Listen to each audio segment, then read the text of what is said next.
ஆட்டுக்காலை வச்சு சூப் பண்ணுறதுக்கு பதிலாக இந்த மாதிரி ஒரு வாட்டி ட்ரை பண்ணி பாருங்க. நம்ம சாப்பாட்டுக்கும் கலந்து சாப்பிட்டுக்கலாம். ரொம்ப நல்லாவே இருக்கும் சாப்பிட்றதுக்கு. வாங்க வீடியோக்குள்ளே போகலாம்.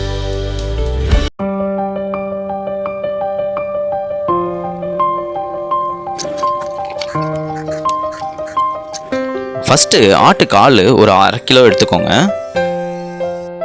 ஆட்டுக்காலை பொறுத்த வரைக்கும் பார்த்தீங்கன்னா கடையிலேயே சுட்டு தான் கொடுத்துருப்பாங்க. இந்த மாதிரி கருப்பு கருப்பாக இருக்கும். அதெல்லாம் நல்லா ரிமூவ் பண்ணிக்கோங்க.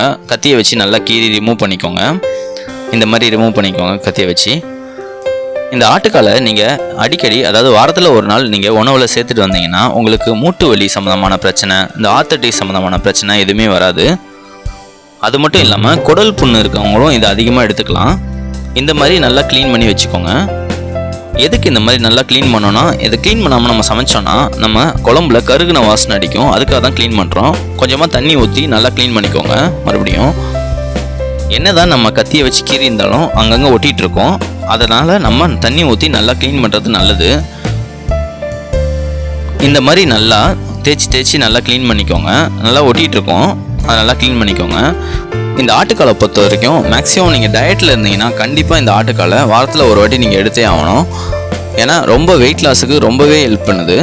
ஏன்னா இதில் வந்து ப்ரோட்டீன்ஸ் ரொம்ப அதிகமாக இருக்குது, மினரல்ஸ் இதில் ரொம்ப அதிகமாக இருக்குது. அதாவது கால்சியம், மேக்னீசியம், பாஸ்பரஸ்ன்ற மினரல்ஸ் அதிகமாக இருக்குது. இந்த மினரல்ஸ் எதுக்கு யூஸ் ஆகும்னா எலும்பையும் பற்களையும் ரொம்ப வலுவாக வச்சுக்க யூஸ் ஆகும். நல்லா க்ளீன் பண்ணிவிட்டு ஒரு குக்கரில் எடுத்து போட்டுக்கோங்க. எல்லாத்தையும் ஆட் பண்ணிவிட்டு ஒரே ஒரு டேபிள் ஸ்பூன் மஞ்சத்தூள் சேர்த்துக்கோங்க, கவுச்சி ஸ்மெல் வராமல் இருக்கிறதுக்கு. அதுக்கப்புறம் இஞ்சி பூண்டு பேஸ்ட் ஆட் பண்ணிக்கோங்க. அப்புறம் சீரகம் ஆட் பண்ணும்போது இந்த மாதிரி நல்லா கசக்கி ஆட் பண்ணுங்கள். ரொம்ப வாசனையாக இருக்கும் இந்த மாதிரி ஆட் பண்ணிங்கன்னா. எந்த ஒரு நான்வெஜ் செஞ்சாலும் இந்த மாதிரி கசக்கி ஆட் பண்ணுங்கள்.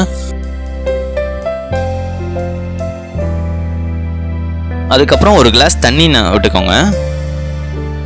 தண்ணி விட்டுட்டு குக்கரை மூடிட்டு ஒரு 2 விசில் வச்சுருங்க. ஆட்டுக்கால் வெந்துட்டு இருக்க டைமில் நம்ம ஒரு சின்ன மிக்சர் ரெடி பண்ணிக்கலாம். ஃபஸ்ட்டு ஒரு டேபிள் ஸ்பூன் பெப்பர் ஆட் பண்ணிக்கோங்க. அதுக்கப்புறம் சோம்பு ஆட் பண்ணிக்கோங்க. ஆட் பண்ணிட்டு நல்லா வறுத்துக்கோங்க. நெக்ஸ்ட்டு மிக்சியில் தேங்காய் பத்தை ஆட் பண்ணிக்கோங்க. ஆட் பண்ணிவிட்டு நம்ம வறுத்து வச்சுருந்த பெப்பரையும் சோம்பையும் ஆட் பண்ணிக்கோங்க. நல்லா அரைச்சிக்கோங்க.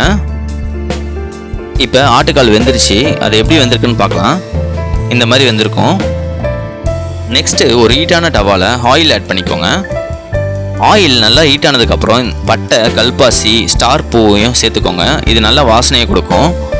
அதுக்கப்புறம் ஒரே ஒரு ஆனியன் கொஞ்சம் பெரிய சைஸாக கட் பண்ணி சேர்த்துக்கோங்க. நல்லா வதக்கிக்கோங்க. இதுக்கு நல்லா வதங்கினதுக்கப்புறம் கொஞ்சமாக உப்பு சேர்த்துக்கோங்க. உப்பு சேர்த்துட்டு நல்லா கிளறி விட்டுக்கோங்க. நல்லா கிளறி விட்டோடனே கொஞ்சமாக இஞ்சி பூண்டு பேஸ்ட் சேர்த்துட்டு நல்லா கிளறி விட்டுக்கோங்க. அதுக்கப்புறம் ஒரே ஒரு தக்காளி கட் பண்ணது ஆட் பண்ணிக்கோங்க. தக்காளி சின்னதாக இருந்தால் 2 ஆட் பண்ணிக்கோங்க, பெருசாக இருந்தால் 1 ஆட் பண்ணால் போதும். நெக்ஸ்ட்டு பார்த்தீங்கன்னா கொத்தமல்லி கருவேப்பிலை ஆட் பண்ணிக்கோங்க. நல்லா கிளறி விட்டுக்கோங்க. நல்லா கிளறி விட்டோடனே ஒரே ஒரு டேபிள் ஸ்பூன் மஞ்சத்தூள் சேர்த்துக்கோங்க. மஞ்சத்தூள் சேர்த்துட்டு நல்லா மிக்ஸ் பண்ணிக்கோங்க. வெங்காயம், தக்காளி, கொத்தமல்லி கருவேப்பிலை ஃபுல்லாக பரவுற அளவுக்கு நல்லா மிக்ஸ் பண்ணிக்கோங்க. ஃபுல்லாக மிக்ஸ் ஆனதுக்கப்புறம் ஒரே ஒரு குழம்பு கரண்டி மிளகாத்தூள் சேர்த்துக்கோங்க. மிளகாத்தூளை பொறுத்த வரைக்கும் நம்ம வீட்டில் அரைச்ச மிளகாத்தூள் தான் இது. இது எப்படி அரைக்கணுன்றது மேலே லிங்க்கில் கொடுத்துருக்கேன், பார்த்துக்கோங்க. நெக்ஸ்ட்டு தண்ணி 1 கப் சேர்த்துக்கோங்க. தண்ணி சேர்த்துட்டு நல்லா கிளறி விட்டுக்கோங்க. ஆட்டுக்காலை வச்சு சூப் கூட பண்ணலாம். ஆனால் குழம்புல ஊற்றி சாப்பிட்றதுக்கு கொஞ்சம் இதுவாக இருக்கும். அதனால் இந்த மாதிரி ஒரு வாட்டி கிரேவியாக குழம்பு மாதிரி வச்சு சாப்பிட்டு பாருங்கள். நல்லா கொதி வந்தவொடனே நம்ம குக்கரில் ரெடி பண்ணி வச்சுருந்த மட்டனை ஆட் பண்ணிக்கோங்க. ஆட் பண்ணிவிட்டு நல்லா ஃபுல்லாக பரப்பி விட்டுருங்க. மோஸ்ட்லி குக்கர்லேயே மட்டன் லெக் ஒரு 75% வந்திருக்கும். இப்போ ஜஸ்ட் அந்த மசாலாலாம் ஃபுல்லாக பரவுற அளவுக்கு நல்லா பார்த்துக்கோங்க. ஆட்டுக்காலை ரெகுலராக நீங்கள் சாப்பிட்டு வந்தீங்கன்னா உங்கள் ஜீரண சக்தியை இம்ப்ரூவ் பண்ணி உங்கள் உடம்புல இருக்க நச்சுக்களில் வெளியே அனுப்புறதுக்கு ரொம்பவே ஹெல்ப் பண்ணுது. நெக்ஸ்ட்டு நம்ம அரைச்சி வச்சுருந்த தேங்காய், சோம்பு, பெப்பர் மிக்சரை ஆட் பண்ணிக்கோங்க. நல்லா கிளறி விட்டுக்கோங்க. தேங்காய் நம்ம சேர்த்ததுனால டேஸ்ட்டு ரொம்பவே நல்லாயிருக்கும். அது மட்டும் இல்லாமல் சாப்பாட்டில் போட்டு சாப்பிட்றதுக்கு இன்னும் ரொம்ப நல்லாயிருக்கும். நல்ல ஒரு கொதி வந்தவொடனே கிளறி விட்டுட்டு ஆஃப் பண்ணிடுங்க. எதிர்ப்பு சக்தி கம்மியாக இருக்கவங்க ஆட்டுக்காலை எடுத்துக்கிறது ரொம்பவே நல்லது. அது மட்டும் இல்லாமல் இதயத்துக்கும் ரொம்பவே நல்லது. எப்போவுமே ஆட்டுக்காலை வச்சு சூப் சாப்பிட்ருப்போம். ஒரே ஒரு வாட்டி இந்த மாதிரி குழம்பு மாதிரி வச்சு சாப்பிடுங்க, ரொம்ப டேஸ்ட்டாக இருக்கும். இந்த வீடியோ பிடிச்சிருந்தா நீங்களும் பண்ணி பாருங்கள். மறக்காமல் சப்ஸ்கிரைப் பண்ணிடுங்க. தேங்க்யூ.